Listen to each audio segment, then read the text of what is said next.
안녕하세요. 발달지원 TV의 정경원입니다. 오늘은 겨울철에 나타나는 증상과 그 교육 방법에 대해서 알려드리도록 하겠습니다. 겨울철에 나타나는 대표적인 증상은 어떤 게 있나요? 겨울철에 나타나는 대표적인 증상은 기억 기능 상승, 그리고 감정 기능 상승, 그리고 행동적 산만함이 얌전해지는 그러한 세 가지를 대표적으로 들 수가 있습니다. 이런 증상이 일어나는 원인은 뭔가요? 원인이라면 우리가 계절이 여름에는 덥고 겨울에는 추워요. 추우면 모든 에너지가 안쪽으로 깊숙이 들어가고 여름철에는 더우면 에너지가 밖으로 분출이 됩니다. 그래서 우리 발달이 늦은 아동들에게도 자신이 갖고 있는 에너지가 안쪽으로 깊숙이 들어가게 되는데 그 깊숙한 곳에 기억을 담당하는 기능이 있고 뇌에, 그 다음에 감정을 다스리는 기능이 있고 또 내장, 장기 쪽을 다스리는 그런 쪽 기능이 있어요. 그래서 그런 기능들이 동반 상승을 하게 됩니다. 그래서 그 증상으로 나타나는 것이 호전 반응이 일어나요. 그래서 겨울철은 우리 아동들에게 아주 좋은 계절이기도 합니다. 그럼 이런 증상들이 나타날 때 어떻게 교육을 해야 좀 효과를 볼 수 있나요? 우선 기억 기능은 집에서 우리 자녀들이 하는 행동을 이렇게 보면 옛날 이야기를 자꾸 합니다. 오래전 기억을 들춰내서 얘기를 한다든가 또 초등학생이라면 유치원 때 기능, 유치원 때 시절의 얘기를 한다든가 이런 오래된 얘기를 자꾸 해요. 그거는 본인이 기억 기능이 떨어져 있기 때문에 그래요. 부족하기 때문에 그 기능이 낮기 때문에 자꾸 그 얘기를 하는데 너 왜 자꾸 오래된 거 해? 너 왜 자꾸 옛날 얘기해? 이렇게 물으시면 안 되고 그 이야기를 매번 반복해서 할 수 있도록 많은 유도를 해주셔야 돼요. 초등학생이 예를 들면 유치원 얘기를 하면 유치원 때 옆에 친구가 누구였지? 선생님이 누구였지? 그래서 자꾸 질문하면 그 장기 기억 쪽의 기능이 상승을 하게 되어 있습니다. 좀 이렇게 질문을 하면서 확장을 시켜줘야 된다는 얘기인가요? 그렇죠. 그러니까 우리가 그런 기능이 매 해마다 겨울철에 나타납니다. 근데 그거를 해마다 나타난 우리는 증상이 이게 자폐 증상이야 이렇게들 얘기하는데 그게 아니고 그 해당 해에 많은 질문을 하면 그 기능이 발달하게 돼 있어요. 그래서 학생이 예를 들어서 3번을 얘기를 했으면 부모님이 집에서 30번, 60번을 할 수 있도록 유도를 하시면 그 기능이 발달하도록 돼 있습니다. 아까 감정이 상승이 된다라고 말씀을 하셨는데 그럴 때는 어떻게 교육을 해야 되나요? 우리가 감정 상승이라 그러면 좋은 감정, 기쁜 감정 이런 거는 문제시 삼질 않아요.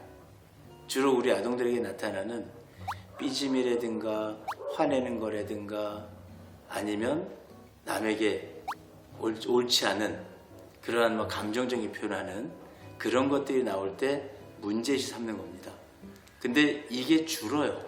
겨울철 되면 그 기능이 줄어들어서 좋아졌나 보다. 그리고 기뻐하고 좋아하기만 하는데 그때 그 감정이 나올 수 있도록 자꾸 감정을 유발시켜서 그 학생이 평상시에 5번을 했었다면 하루에 이걸 10번 할 수 있도록 만들어 주셔야 돼요.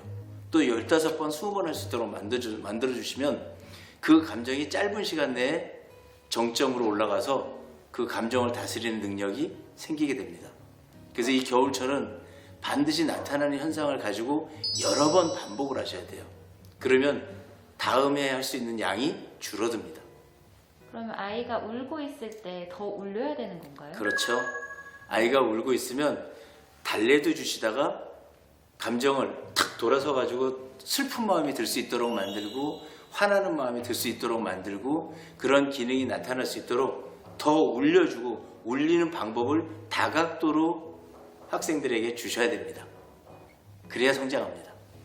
마지막으로 겨울이 되면 아이들이 좀 얌전해진다라고 하셨는데 그럴 때는 어떻게 교육을 해야 될까요? 네, 겨울철에는 먹는 거, 마시는 거, 또 행동 면에서 굉장히 차분해집니다.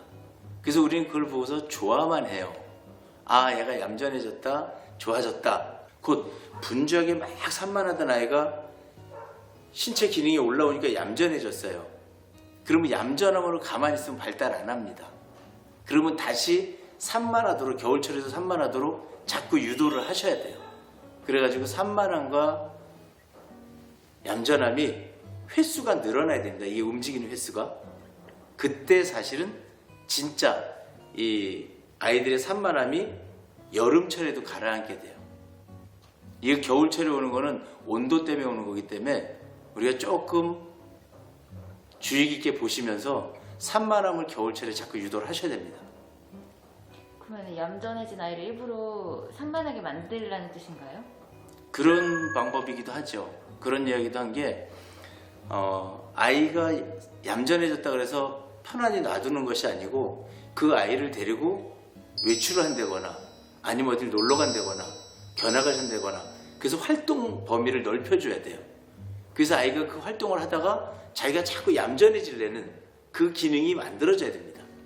네, 아이들이 얌전히 있다 보니까 살이 좀 찔 것 같아서 걱정이에요.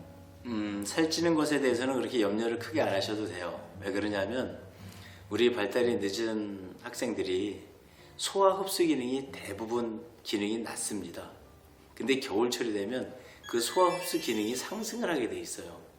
그래서 먹고 마시고 이 움직임 자체가 운동을 그렇게 많이 안 해도 소화 흡수 능력이 올라가다 보니까 몸이 비대해지는 것 같지만 그러면 근육이 발달하면서 또 아이들은 자기 대사 순환이 좋아지기 때문에 그렇게 살찐다고 보지 않으셔도 되고 그 살찌는 면에 대한 걱정을 안 하셔도 됩니다. 겨울에 살찌면 여름에 빼면 돼요. 자, 지금까지 우리가 겨울철에 나타나는 증상과 교육 방법에 대해서 함께 나눴습니다.